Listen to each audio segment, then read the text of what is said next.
Ya Tuhan, bagimulah kemuliaan, bagimulah rasa hormat kami, bagi Engkau kami haturkan segala kebanggaan kami. Engkau yang punya segala-galanya. Kami orang berdosa, kami yang terus hidup dalam berbagai macam pergulatan di dunia ini. Namun Engkau mau membagikan bagi kami kemuliaan, kebesaran-Mu, supaya kami tahu bahwa kami hanya ciptaan yang kecil dan Engkau layak menerima pujian hormat. Ya Tuhan, terima kasih untuk segala yang Tuhan kerjakan. Dan saat ini kami mau belajar kebenaran firman-Mu. Tolong kami untuk memahami maksud dan rencana-Mu. Berkati firman-Mu dan berkati kami semuanya. Demi dan melalui Tuhan Yesus kami sambut firman-Mu. Amin. Silakan duduk Bapak Ibu Saudara yang dikasihi dalam Tuhan. Baik, terima kasih tim pemuji yang boleh mengarahkan kita dalam puji menyembah Tuhan. Shalom. Shalom. Tuhan, kita hari ini bertemu di Advent yang keempat ini. Harusnya minggu ini adalah minggu penantian yang penuh dengan joy, sukacita. Adakah sukacita pagi ini? Amin. Atau jangan-jangan karena buru-buru mau ke gereja, saya ada sukacita karena kita mau bombean, kata orang Sulawesi, kita maaf satu sama lain. Tapi biarlah sukacita menguasai hati kita dan akan memasuki masa raya Natal ini dengan mau bangkit dan menjadi terang. Baik, mari kita membaca melandasi kebenaran firman Tuhan di dalam kitab Nabi Yesaya pasal yang ke-60. Kita akan membaca ayat yang pertama sampai ayat yang ke-6.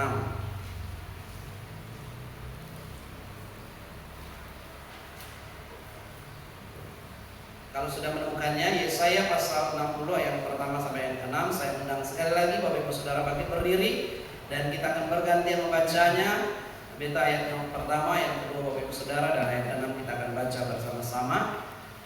Kemuliaan Sion yang akan datang, bangkitlah menjadi teranglah, sebab terangmu datang dan kemuliaan Tuhan terbit atasmu. Sebab sesungguhnya gelap menutupi bumi dan gelap menutupi bangsa-bangsa, tetapi terang Tuhan terbit atasmu dan kemuliaan menjadi atasmu. Bangsa-bangsa berduyun-duyun datang kepada terangmu, dan raja-raja kepada cahaya yang terbit bagimu.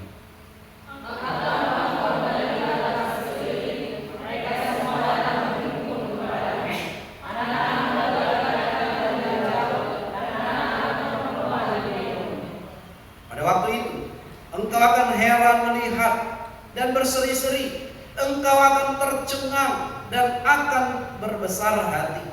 Sebab kelimpahan dari seberang laut akan beralih kepadamu, dan kekayaan bangsa-bangsa akan berpindah kepadamu.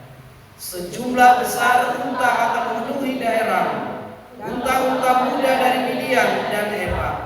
Mereka semua akan datang dari Seba, membawa emas dan kemenyan, serta memberitakan kemasyhuran Tuhan. Amin. Silakan Bapak Ibu Saudara kembali. Ya, kita akan belajar kebenaran firman Tuhan. Bangkitlah menjadi teranglah. Bapak Ibu Saudara yang kekasih dalam Tuhan, kalau kita diundang, mari datanglah ke rumah dan menerima bonus atau hadiah besar. Pasti semuanya mau, atau ada yang gak mau? Mau. Tetapi betapa seringnya ketika diajak untuk berbuat baik dan menjadi berkat, orang ogah-ogah.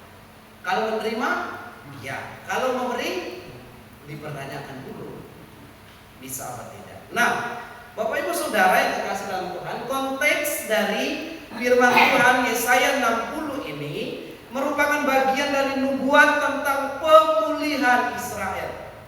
Mengapa? 70 tahun mereka dalam kungkungan, mereka tidak ada pengharapan, mereka penuh dengan tekanan batin, makan hati setiap hari katanya. Waktu mereka ada di pembuangan itu, karena apa? Pelanggaran yang mereka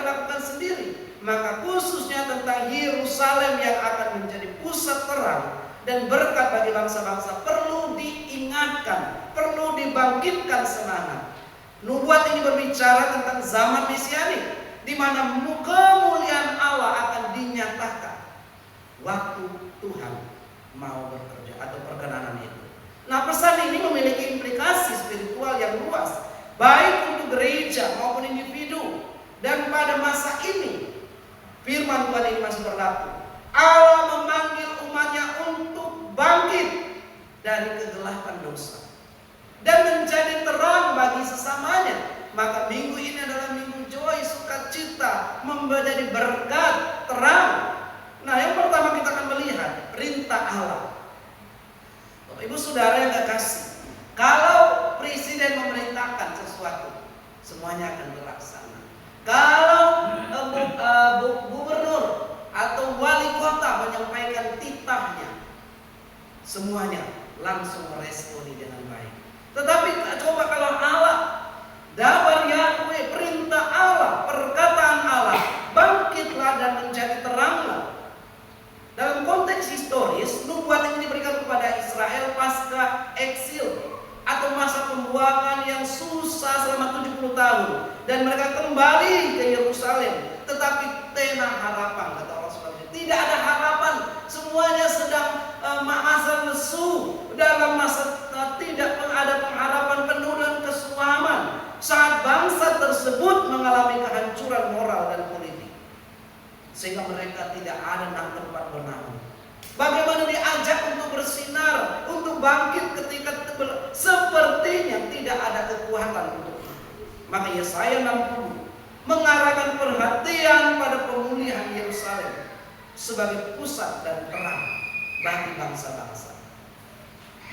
Maka dikatakan kata bangkitlah dalam bahasa Ibrani-nya ini adalah seruan untuk tindakan aktif, meninggalkan keadaan pasif, meninggalkan keadaan terpuruk. Mungkin kita tidak dalam masa seperti ini, tetapi bangsa itu pada saat terpuruk, pada saat tidak aktif atau sedang mengalami problem besar, kesuaman terjadi, maka dia bangkit, bergerak, maju, terang atau bangkitlah menjadi terang. Terang simbol kehadiran Allah.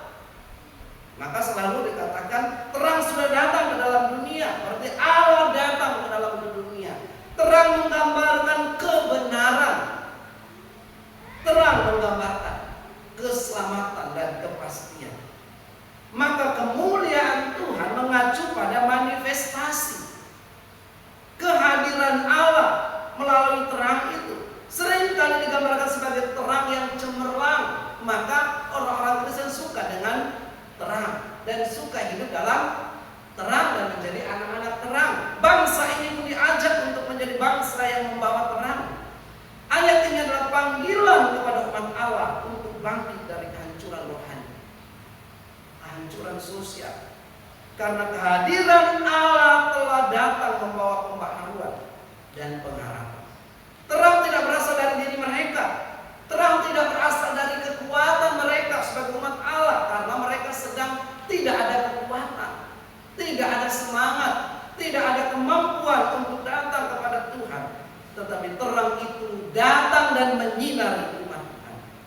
Inilah merupakan refleksi bahwa Allah hadir.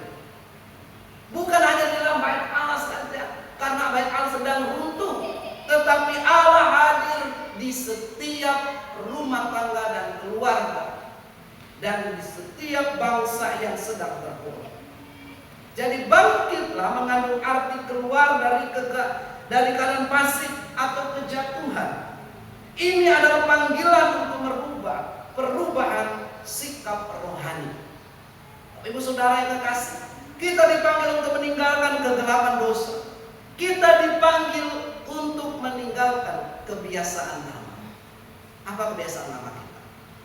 Nah, Allah menghendaki ketika hidup kita diterangi oleh firman Tuhan, kita paham bahwa kebiasaan-kebiasaan itu, atau bahasa Alkitabnya, kita ditelanjangi, dibukakan semua yang dulunya kehidupan kita, yang dulunya sebelum di dalam Tuhan, masa lalu kita. Tetapi ketika kita sudah sudah itu harus meninggalkan cara hidup yang lama.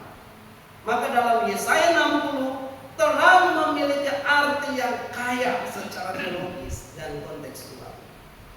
Dalam Yesaya ini, natsnya pada saat itu, mungkin kita sudah sekarang saya sudah dalam terang, tetapi lebih dalam lagi kita lihat apakah itu sudah bangkit untuk menjadi terang, atau kita redup terang itu kita tutupi di dalam kehidupan kita karena segala sesuatu, sehingga ketika orang berbohong kita ikut berbohong, ketika orang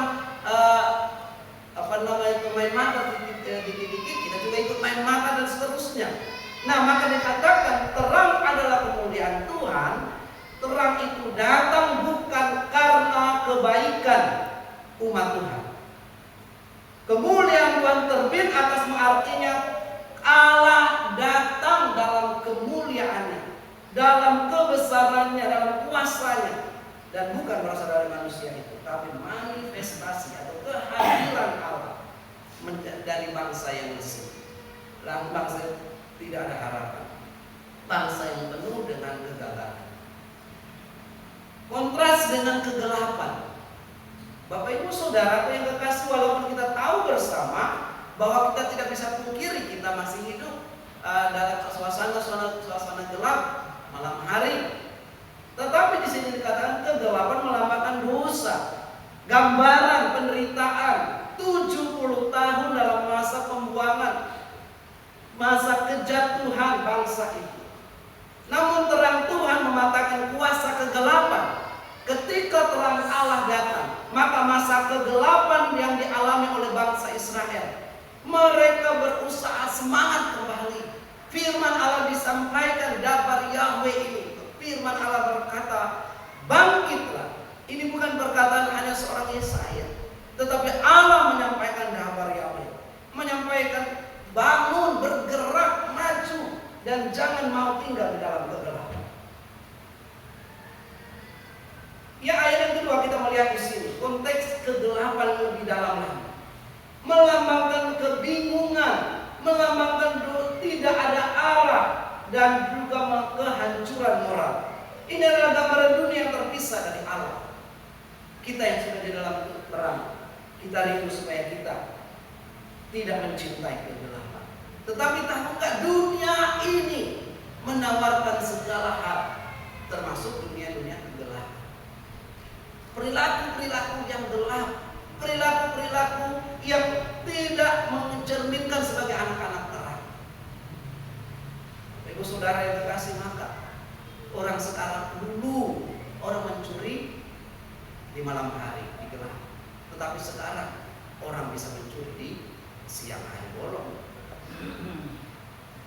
Karena perbuatan kegelapan itu belum terusir dalam dirinya, maka sedikit-sedikit dia gampang sekali hancur, remuk, seperti bangsa yang dalam penindasan. Gampang sekali tersinggung, gampang sekali diogok-ogok. Kata Yosua, maksudnya apa? Iblis itu senang sekali menggoncang rumah tangga. Allah hadir dalam rumah tangga, amin. Allah hadir dalam bangsa ini. Tetapi kenapa bangsa ini mau diogok-ogok juga sehingga mereka dalam dosa? Allah hadir dalam rumah tangga, tapi kenapa rumah tangga banyak yang hancur? Banyak persaudaraan, kerukunan, organisasi, bahkan ke gereja pun bisa hancur. Maka di Eropa tidak heran gereja-gereja kosong dan dijadikan museum-museum. Doa saya dan harapan untuk kita, gereja kita tanggal 24-25 memang ada yang pergi dan datang itu biasa di mana-mana, tapi jangan kosong. Amin. Jangan sampai menjadi museum juga. Ya, gereja besar, tapi orangnya di mana? Gereja itu adalah orangnya, dikatakan dalam sekolah minggu, bukan hanya gedungnya. Nah, jadi biarlah dunia ini dengan kegelapannya dan kegemerlapannya juga ada gaya hidupnya, tetapi jangan biarkan kita anak-anak terang. Dunia digambarkan dalam kegelapan spiritual yang menyeluruh, tetapi Allah memanggil umatnya untuk menjadi terang yang memancarkan kemuliaannya. Ini menunjukkan kontras tajam antara dunia yang penuh dengan dosa dan panggilan umat Tuhan untuk membawa kebaharuan. Panggilan Tuhan menjadi terang dunia, digambarkan dalam kegelapan dan kekelaman, tetapi terang Tuhan menerangi umat. Sudahkah menerima terang ini? Sebagai umat Tuhan, kita tidak boleh menyerah pada kegelapan dunia, melainkan menjadi alat untuk menjadi terang di tengah-tengah lingkungan, di tengah-tengah orang tidak menyapa. Atau kita juga balas dengan cemburu juga. Harusnya kita menjadi berkah. Orang mungkin enggak menyapa atau orang tidak senyum, mungkin ada suatu problem. Jangan biarkan begitu. Ya juga mungkin saya tambah lagi, saya bisa. Tapi kita akan menjadi tetap semangat, tetap hidup sukacita, tetap menjadi terang dan berbeda dari dunia ini. Maka ayat yang ketiga sampai yang kelima tadi dituliskan terang yang menarik bangsa-bangsa. Maka Bapak Ibu Saudara, yang pertama kita melihat ayat yang ketiga ini. Coba lagi kita baca, bangsa-bangsa berduyun-duyun. Berduyun-duyun artinya mereka bagaikan kumpulan orang yang banyak. Mereka akan datang terus-menerus, bukan untuk melihat Israel yang hancur, tetapi untuk melihat terang. Berartinya ada sesuatu yang terjadi pada bangsa ini. Bangsa-bangsa dan raja-raja dalam konteks nubuat ini menggambarkan bangsa-bangsa non-Israel yang tertarik kepada terang Allah. Mereka melihat bahwa Allah hadir di tengah bangsa yang terpuruk itu. Allah memulihkan, Allah dan memberkati. Di sini dikatakan ada penggenapan universal dari berkat Allah melalui umatnya. Pemulihan Yerusalem akan menjadi daya tarik universal.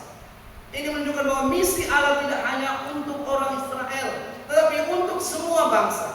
Dan dalam konteks teologi perjanjian baru, ayat ini digenapi di dalam Kristus yang menarik bangsa-bangsa kepada terang Injil. Bagaimana keluarga demi keluarga bangsa itu dipulihkan. Ayat ini menggambarkan pemulihan hubungan keluarga sebagai bagian dari pemulihan spiritual dan sosial di Yerusalem. Bapak Ibu Saudara yang terkasih, seperti saya bilang, pernah dalam sebuah grup namanya Pria Sejati atau kelompok Pria Sejati, disampaikan oleh pembicara di banyak negara termasuk di Indonesia. Banyak keluarga seperti kondisi dalam pembuangan, tidak ada dana. Coba kita koreksi dalam diri dan keluarga. Banyak keluarga yang mau menang sendiri dan Allah mau menjadikan terang, tetapi iblis juga mengambil terang di tengah-tengah keluarga. Keluarga tidak menjadi berkat. Tetapi dikatakan ketika terang itu terbit atas Yerusalem, atas umat Allah, maka keluarga dipulihkan. Maka juga orang akan datang berduyun-duyun. Ini menyampaikan bahwa ada daya tarik orang untuk mengenal Tuhan, untuk dipulihkan. Nah, pertanyaannya aplikatif, ya, aplikatif itu tidak semua, tetapi jemaat kita, keluarga kita, apakah sudah menjadi terang? Gereja kita apakah sudah menjadi terang dan memberikan atau memberikan daya tarik, atau dilihat orang lain ada daya tariknya enggak? Apakah murni Injil disampaikan? Apakah kita melakukan tindakan yang benar atau tindakan-tindakan keberdosan?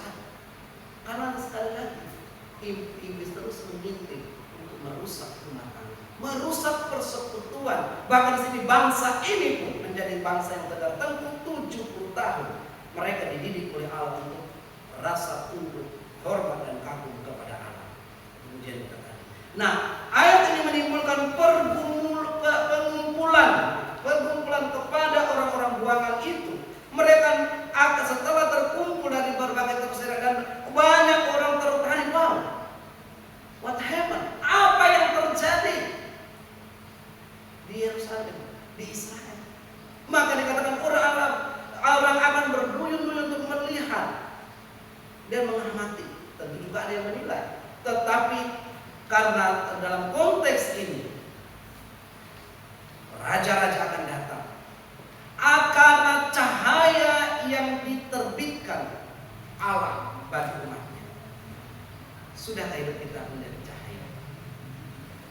Sudahkah kita ada daya tarik? Atau orang melihat kita seperti sama saja, saya ini dia begitu, ya udah jalan saya sendiri.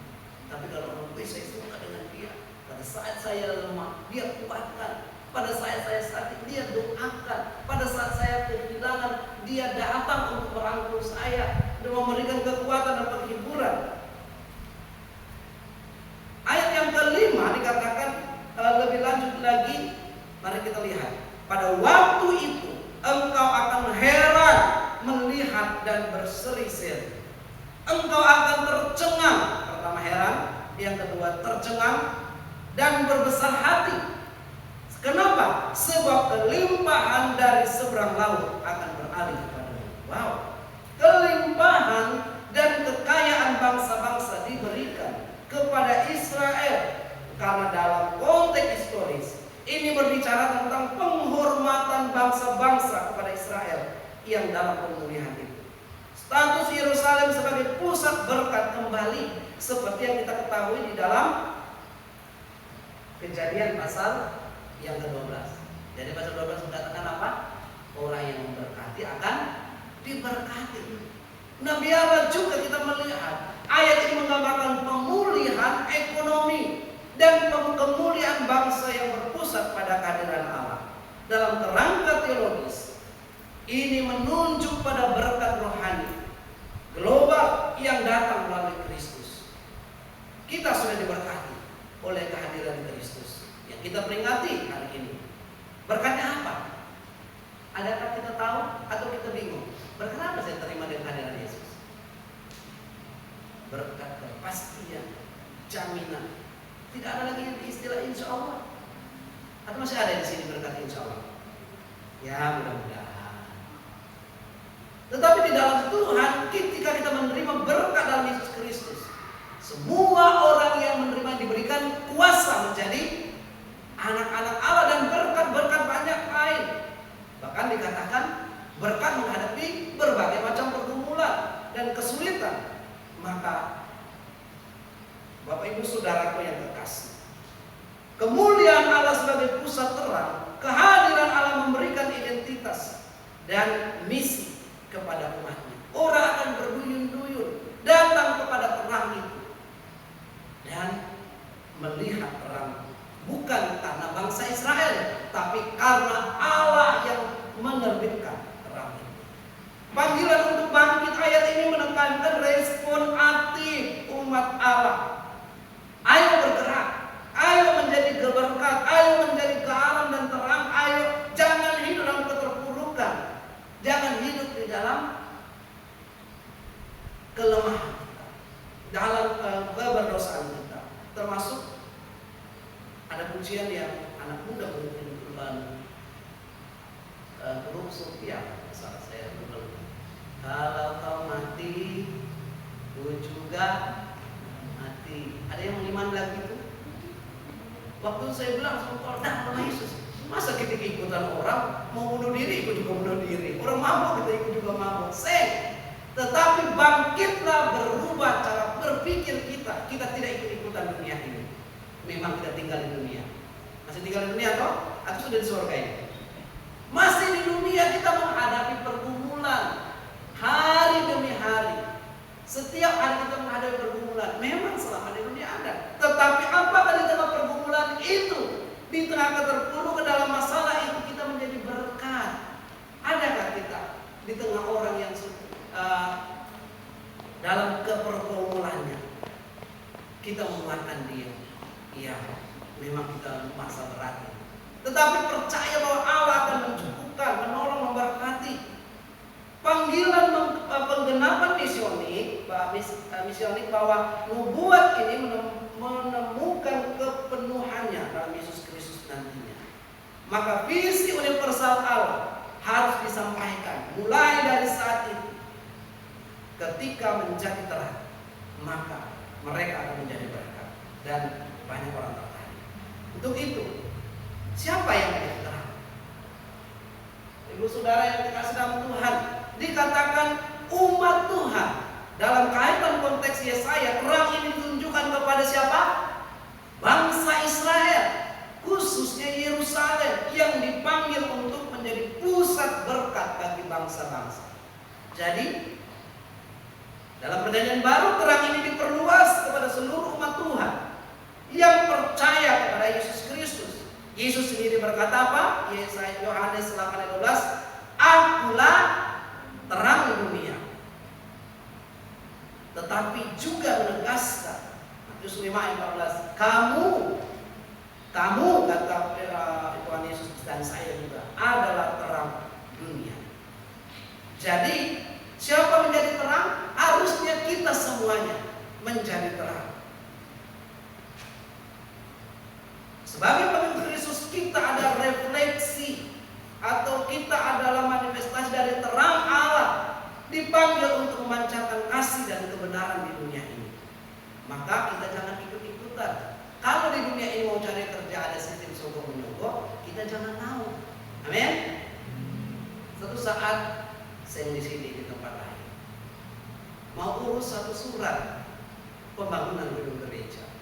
Saya dipercayakan mulai dari nol sampai begitu harus jadi gereja. Tetapi suatu saat ada proposal dan dipenuhi proposal. Terus ada suara bilang begini kepada saya, "Pak, ini cara dunia, kita harus ada amplop kembali." Maksudnya, ya ada bagi-baginya. Oh tidak, sebenarnya dalam gereja tidak ada itu bagi-bagi. Kalau memang untuk pembangunan gereja harus digunakan untuk pembangunan gereja. Jangan ikut-ikutan. Kalau orang bilang, ya nanti itu nggak licin Pak. Maksudnya apa ya? Nggak lancar jalannya akan dihalang-halangi. Sudah, berarti bukan berkat gereja. Sudah.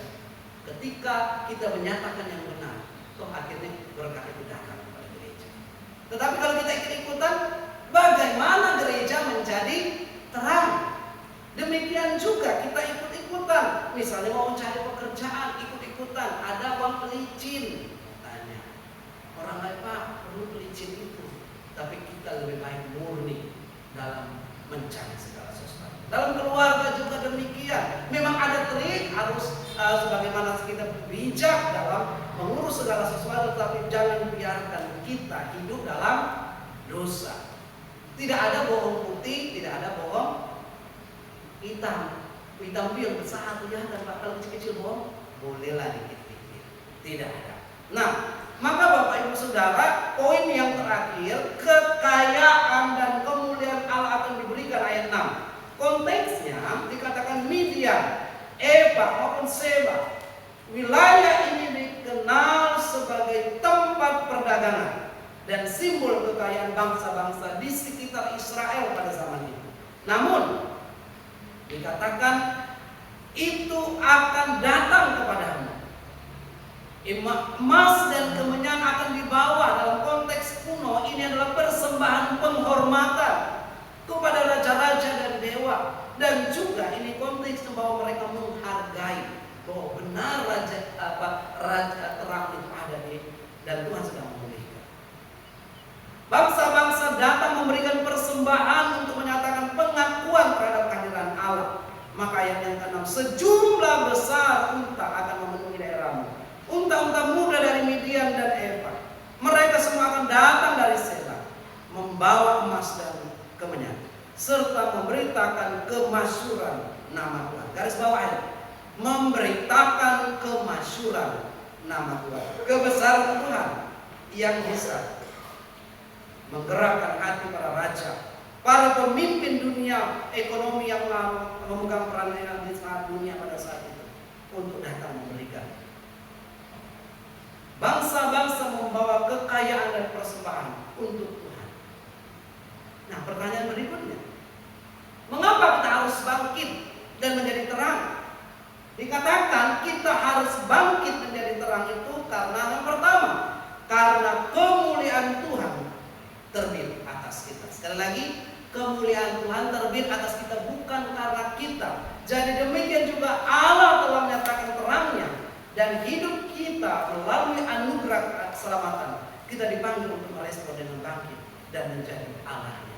Kita responi panggilan Tuhan sehingga di tengah dunia ketidakpastian kita tetap pasti. Di tengah orang-orang yang penuh dengan keraguan, kita memberikan kepastian.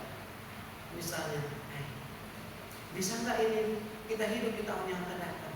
Ya katakan bahwa bersama dengan Tuhan saya bisa hidup. Bisa nggak saya dapat pekerjaan tahun 2020 yang akan datang? Bersama dengan Tuhan sediakan. Apakah saya menemukan jodoh saya di tahun yang akan datang bagi anak muda?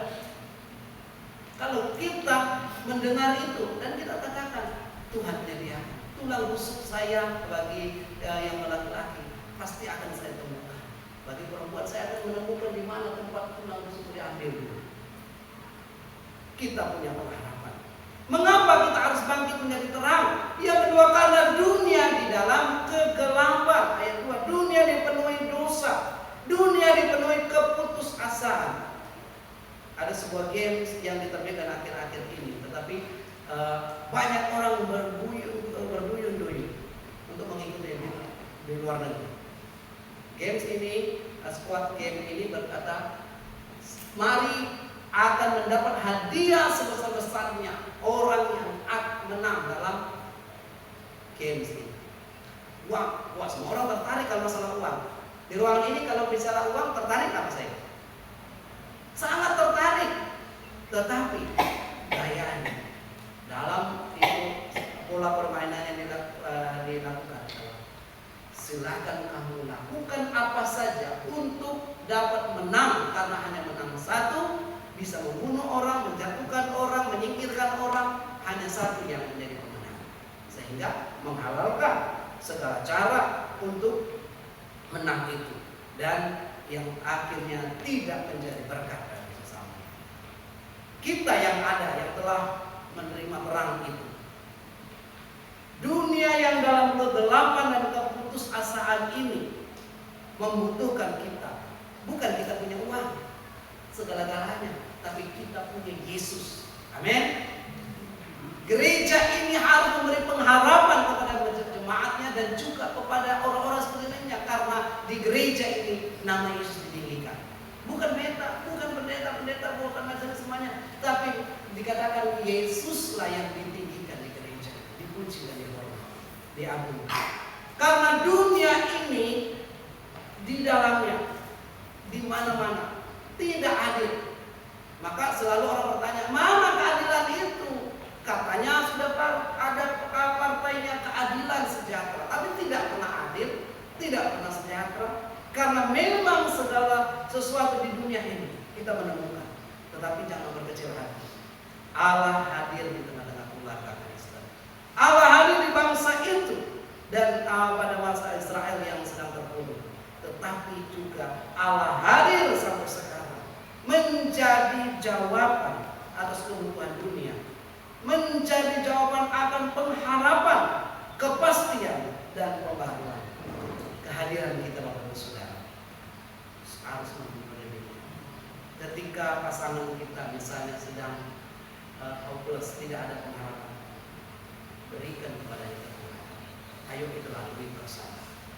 Ketika rekan kerja kita mengikuti cara hidup dunia dengan segala hal yang ada, maka saya sempat bahas karena pemerintah juga menggaungkan sekarang. Orang tertarik dengan pencet sedikit, pinjol sudah keluar.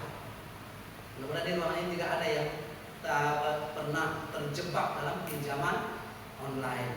Belum lagi dengan judi online, tinggal ping, klik, pasang taruhan, nanti keluar dolarnya. Ini bukan saya bilang bohong-bohong, tapi ini dunia menawarkan kegelapan itu yang membawa orang semakin tersedot untuk melakukannya dan tindakan-tindakan yang tidak benar lainnya. Bapak Ibu Saudara yang terkasih, mengapa kita harus bangkit dan menjadi terang? Karena misi Allah bagi bangsa-bangsa, misi Allah bagi dunia ini, misi Allah bagi manusia. Terang Allah menarik bangsa-bangsa kepadanya. Kita dipanggil untuk ambil bagian dalam misi global, membawa Injil kepada semua suku, bangsa dan bahasa. Dan kehadiran kita pun biarlah berdampak Ini menunjukkan bahwa Allah memanggil umatnya melalui gereja misi Injil Indonesia, Jemaat Genesaret, menjadi saluran berkat bagi dunia. Harta dan talenta yang kita miliki harus dipersembahkan supaya orang berduyun-duyun datang kepada Allah. Gambarannya nanti suatu hari kelak bahwa semua suku bangsa akan berduyun-duyun kepada Allah. Dan di dalam dunia ini, marilah paling tidak walaupun kita tidak mengajak orang berduyun-duyun, keluarga kita, teman kita, sahabat kita. Bagaimana jemaat menjadi agen pembawa terang, membangun kehidupan yang memancarkan karakter Allah. Bangkitlah, artinya ada sesuatu tindakan, bukan? Jangan kita berdiam diri, tapi bangun kehidupan kita. Bangun yang bagaimana? Yang memancarkan karakter Kristus. Ada sebuah TikToker yang mengatakan dia merekod atau merekam. Ada seorang yang datang dari Jawa. Mas, datang ya? Oke, saya datang. Terus cerita-cerita sedang naik itu dulu.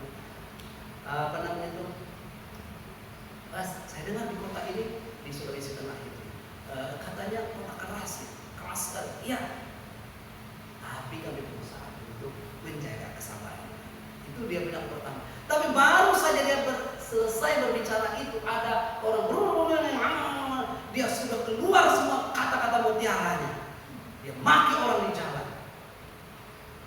Dia baru berkata mau menjadi pelajar sabar. Dia mau menjadi kota yang menerima semua orang, tetapi dengan sekejap saja dia meruntuhkan kata-kata.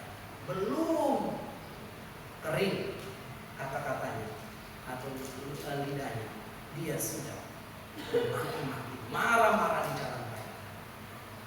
Bagaimana dengan kita? Bagaimana jemaat menjadi agen pembawa terang? Jadilah terang menjadi teladan dalam kasih, menjadi teladan dalam kebenaran, hidup benar, menjadi teladan dalam keadilan, berlakulah adil kepada sesama. Hidup dalam kekudusan sebagaimana tiang rohani kita di tempat ini yang bagian kelima itu.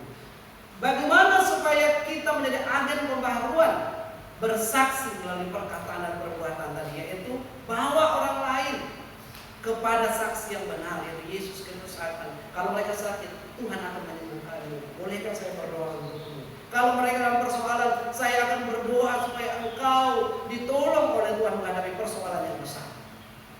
Yang berikutnya, mendorong perubahan dalam komunitas atau dalam keluarga kita. Doronglah orang-orang bukan untuk lakukan yang jahat, tapi lakukan yang baik. Doronglah anggota keluarga kita untuk bertumbuh dalam Tuhan. Waktu, talenta, dan kekayaan kita pergunakan karena semua kesadaran. Bagaimana jemaat menjadi agen pembaruan yang dikatakan berdoa. Tuhan curahkan hujan pertobatan. Tuhan curahkan hujan kasih-Mu. Tuhan curahkan hujan kuasa-Mu di bangsa dan di daerah ini yang kami cintai. Paling tidak, dengan demikian menarik orang lain kepada Allah dan memuliakan namanya melalui hidup. Pertanyaannya terakhir, apakah kita sudah menjadi terang dalam keluarga? Apakah kita sudah menjadi terang dalam pekerjaan dan komunitas? Mari kita menjadi terang yang membawa perubahan nyata bagi dunia sekitar kita. Bangkit dari kelemahan spiritual. Jangan kita terlalu mengasihi diri sendiri. Iya, memang saya begini, aku masih seperti yang dulu. Kalau dia mengatakan, aku hanya marah-marah terus. Iya, memang saya mau begini. Kita tidak mau berubah. Tapi bangkit artinya, kalau kita sudah tahu kita lemah di bidang itu, tinggalkan kelemahan. Tinggalkan dosa kita. Kalau kita suka dengan sesuatu hal yang tabiat kebiasaan kita, di handphone juga menawarkan kadang-kadang banyak sekali gambar, video, apa segala macam yang sampah-sampah yang tidak berkenan itu. Kalau kau menjadi berkat, biarlah pikiran kita, mata kita disucikan dari segala yang najis dan menjijikkan. Oleh sebab itu, menjadi saksi Kristus adalah memancarkan kasih Allah. Bangkitlah, menjadi teranglah, yaitu menjadi berkat. Menggunakan berkat hanya untuk kemuliaan Tuhan. Kekayaan, talenta, waktu, tenaga, masa hidup kita pergunakan untuk hormat dan kemuliaan kita. Maukah demikian? Atau kita mau ikut-ikutan di dalam kegelapan? Pilihan pada Bapak Ibu Saudara dan saya. Maka kesimpulannya bagi kita, Yesaya 60 ayat 1 sampai 6 adalah panggilan bagi umat Tuhan. Panggilan bagi siapa? Umat Tuhan. Siapa umat Tuhan? Bapak Ibu Saudara dan saya. Dulu orang Israel konteksnya historis berbicara, tetapi sekarang untuk umat Tuhan menjadi bangkit, bergerak, bersinar, menjadi terang dunia dalam kegelapan yang meliputi dunia. Allah memanggil kita untuk memancarkan terangnya. Kemuliaan Tuhan bukan hanya untuk dinikmati sendiri, tetapi untuk menarik bangsa-bangsa kepada Allah. Maka ketika suatu waktu kami di Yayasan Terang Nusa, ini hanya contoh kecil saja. Kami setiap minggu itu ada dikasih uang transport dari badan misi yang membiayai Terang Nusa. Kami diberikan kesempatan untuk ajukan misalnya biaya bensin sebelum minggu ini berapa. Hanya contoh kecil saja. Ketika di pom bensin, terus dia bilang begini sama petugas ini, Pak, mau diisikan seperti yang Bapak beli atau isi sendiri di besarnya? Sebelum maksudnya, kau ngajarin saya bohong, ngajarin saya menipu, saya ini sudah besar begini. Tetapi bukan kalau kita ada tawaran, bukan? Saya bilang, tulis seperti yang keluar. Kalau saya tadi 12.000 bensin, saya tulis 12.000. Tidak Pak, soalnya banyak karyawan Pak, banyak perusahaan-perusahaan. Kalau ada uang transfer kayak begitu dari kantornya, dia besar-besarin, dia keluar beli 10.000, tapi bilang 25.000. Putih-putih kata orang Sulawesi. Kalau orang sini bilang apa? Kita tidak menjadi berkat. Jadi ketika saya bilang tulis seperti yang kita dikeluarkan, baru dia tulis. Oh ya minta maaf ya Pak. Saya bilang tapi kau juga bertobat ya. Bilang menawarkan cara hidup yang nipu-nipu. Nah iya Pak. Oh pendeta ya. Kau tahu kalau gitu ya? Bapak Ibu Saudara yang terkasih, Allah memanggil kita untuk hadir di dunia ini tidak ikut-ikutan. Kemuliaan Tuhan bukan hanya untuk dinikmati sendiri, tetapi untuk menarik orang lain. Apakah kita sudah bangkit dari kejatuhan kita? Apakah hidup kita sudah memancarkan terang Kristus di rumah? Jangan kita terangnya terang di gereja senyum sana sini, tapi kalau di rumah gelap, di rumah di mana-mana marah, di mana-mana berkelahi, di mana-mana tidak ada kedamaian. Tapi terang di rumah, di sekolah, di dalam pergaulan, bahkan dalam masa depan kita telah melihat terang itu bahwa Tuhan akan menunjukkan. Tidak ada yang suram, tidak ada masa depan suram di dalam Tuhan. Mari kita berkomitmen untuk menjadi terang. Kapan? Sekarang. Mari kita bangkit untuk menyatakan kemuliaan Allah. Kapan? Mulai sekarang. Marilah bangkitlah menjadi terang. Mulai dari lingkungan, keluarga, gereja, dan masyarakat. Mari kita berdoa. Bapak Ibu Saudara yang terkasih, sebelum memasuki masa raya Natal ini, mari kita koreksi diri kita. Kita ini tidak lebih baik dari siapapun juga. Di hadapan Tuhan yang Maha Tahu, yang memahami hidup kita. Mungkin suami, istri, anak-anak, orang tua, keluarga, oma-oma mungkin tidak bisa memahami kita. Tapi ketika kita sudah hidup di dalam kegelapan, bertobat, minta ampun di hadapan Tuhan. Sebagai gembala saya juga supaya kita sepanjang bulan Desember ini, minggu ini minggu Advent yang keempat, boleh sungguh-sungguh kita menikmati sukacita, joy itu. Bukan hanya ketika ada uang, tapi karena Kristus ada dalam diri. Kristus dalam keluarga, Kristus ada dalam pergumulan kita. Dan kita mohon ampun di hadapan Tuhan jika kita tidak menjadi berkat. Kita menjadi batu sandungan, bahkan kita menjadi kegelapan bagi orang lain, menakutkan bagi orang lain, bagi sisi keluarga dan keluarga. Ya Tuhan, kami membuka diri kepada-Mu.